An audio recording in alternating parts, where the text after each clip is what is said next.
Welcome back. In my country, there are as many pigs as there are people. Pigs are clever and sociable animals. They also are omnivores, and they used to play an important role in the circular economy of family farms, eating any leftovers. This is no longer allowed in intensive husbandry, where control over inflows and diseases is an important concern. This video will show an agent-based model of quality control in pig husbandry.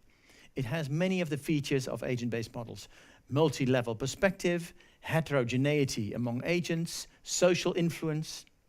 But before showing all of this, let me introduce the case to you. If a pig falls ill, it can be treated with antibiotics, just like we can. But antibiotics can leave traces in meat, which is undesirable in pigs. In the long run, it is bad for health because it breeds resistant bacteria. And it's bad for the collective reputation of farmers if they overuse antibiotics. You could say that reputation is a collective good among farmers. One bad farmer can spoil it for the others. In the Netherlands, Riekelt in Wageningen is the institute responsible for bacteriological food quality. A group of students from the course Agent-Based Modeling created an agent-based model to help Riekelt determine their policy of checking for traces of antibiotics in pig meat. And here we see that antibiotics model after setup. We see a great number of farmers here who are red and green. What we do not see is that each farmer has a different risk aversion. This is a personality trait that makes a farmer more or less likely to try antibiotics. What we see are two attributes that have been randomly assigned at initialization time and will change during the simulation. First, the farmers have a color that indicates their actual compliance. Red farmers administer more antibiotics than is allowed. And they have a number that indicates their reputation. It's a bit too small for you to see here, but they have a number from 1 to 10, with 10 meaning unblemished reputation and 1 meaning bad reputation. So a red farmer with a 10 is really a bad guy, believed to be a good guy. A green farmer with a 0 is really a former offender who now walks the line. Conclusion: the farmers are heterogeneous in 3 ways: in personality, in how they are perceived, and in how they behave. So let's run the model.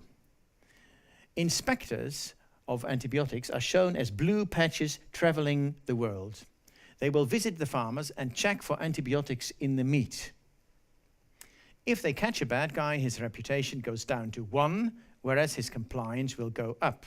But depending on his risk aversion, did you see that? A wave of red behavior, and now they all turn back to compliance. So you see that they were caught, then the reputation can go up again. The switch social state influence is on, which means that the farmers look at one another, as you can see in their behavior. They will not only follow their own risk aversion, but they will imitate their neighbors. If the neighbors overuse antibiotics, a farmer will be tempted to copy that neighbor. So there is social influence, and here we have another outbreak.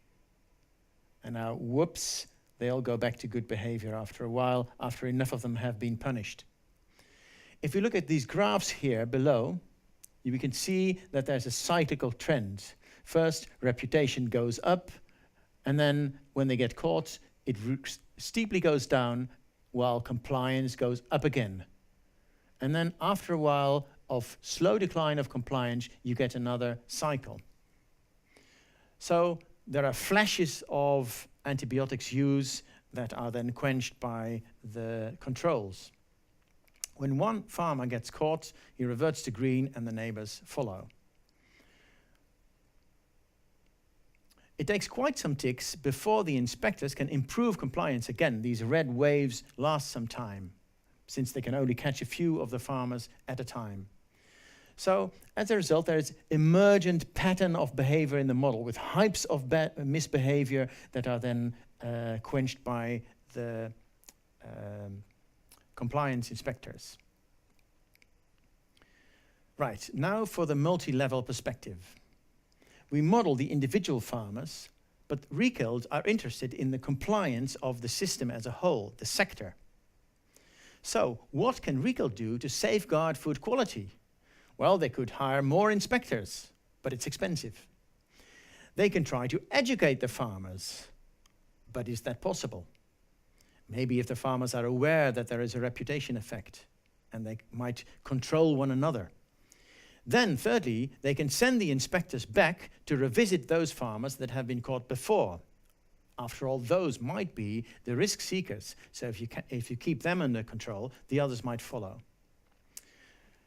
So, what is the moral of this? Okay, here we go.